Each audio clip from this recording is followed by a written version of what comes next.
Bismillahirrahmanirrahim. Rabbi shrah li sadri wa yassir li amri wa hlul 'uqdatan min lisani yafqahu qawli. Bayan haka barkanmu da sake saduwa a wannan lokaci mai albarka a wannan makaranta ta Abdullahi Bayero College of Qur'an. Kamar yadda mai gabatarwa ya gabatar, sunana Adam Muhammad Adam M2. Mun taru a wannan wuri saboda wani muhimmin abu domin wayar da kan junanmu akan yadda rayuwa take yanzu, akan yadda duniya ta canza, akan yadda lokaci yake zuwa kamar mashi, zaka ga ya zo ya wuce ba tare da mun amfane shi ba, ya tafi a banza.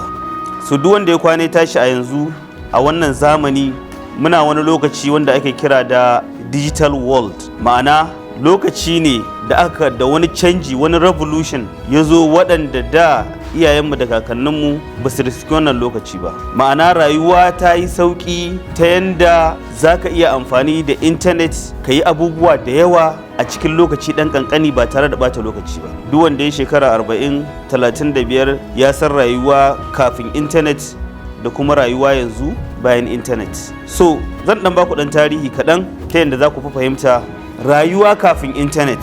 Zan muku ɗan bayani akan yadda ilimi yake da yadda ake communication, ma'ana sadarwa, da yadda kuma ake kasuwanci.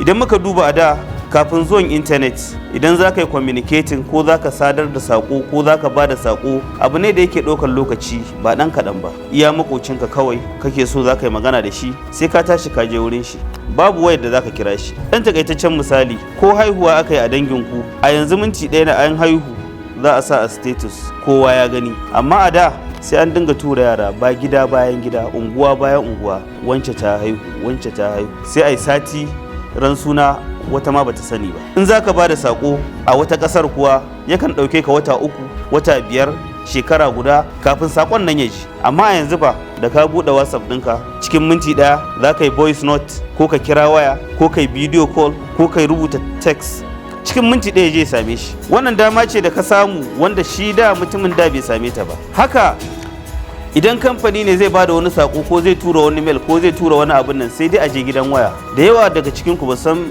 post office me amfanin shi ba, kawai dai suna jin sunan post office. Post office shine wurin da ake zuwa a tura sako. Zaka je ka bude dan akwatinka da lambarka, in an turo ma sako daga ko ina nan za a zo a kawo. Zaka dinga bibiya wata daya wata biyu, ka je ka bude ka ga sako ya shigo, takarda ce, a'a kaya ne, a'a wani abu da an zo wannan akwatin a ita za a sama. Wannan a da kenan a baya, amma yanzu da yawa wasu an ce muku post office ma kawai ji suke ko wani abu. To wannan shine post office a da. Amma a yanzu fa za ka yi order a yau, a cikin sati in daga America ne ta zo ma, in daga Ingila ne ya zo ma, a cikin kwana ɗaya ma kai kwana biyu sakon nan zai zo ma.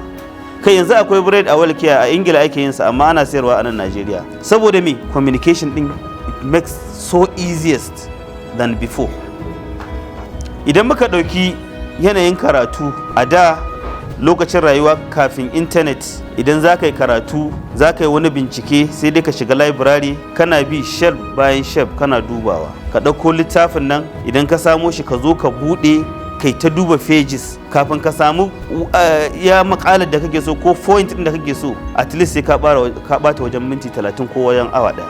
In wani littafin bai ma ba ka ƙara koma ka ƙara nemo wani, in bai ma ba haka za ka yi ta yi. Assignment ɗin da za ka yi a minti 10, wani sai ka yi awa ɗaya, wani kwana ɗaya, wani kwana 3 kana yin sa. Amma a yanzu a cikin seconds, kai less than a minute, idan kana da topic kawai sawa za ka yi ka rubuta, zai kawo ma komai in details. Idan kana so a yi ma summarizing, in kana so a yi ma expanding, in kana so a ƙara explaining, duka a cikin minti ɗaya. So wannan wata dama ce da kuka samu. Idan ka zo kan business kuwa, idan kana sai da abu, kafin ka tallata abin nan mutane su gani su zo su siya, kakan kashe kuɗi maƙudai, ka biya talabishin, ka biya rediyo, ka biya magazine ko billboard da za a kafa, sannan mutane su gani wane yana sai da abu kaza, sannan a neme ka a siya. In rediyo ce kuma akwai limited mutane da za su saurara. Idan rediyo ce sai wanda ya kunna rediyo a lokacin yake saurare, sannan zai ji me ake yi, sannan ya ji tallaka. Haka idan talabishin ce sai wanda ya zauna a gaban TV sannan zai ga tallaka. Haka idan billboard ne sai wanda ya bi wannan hanyar.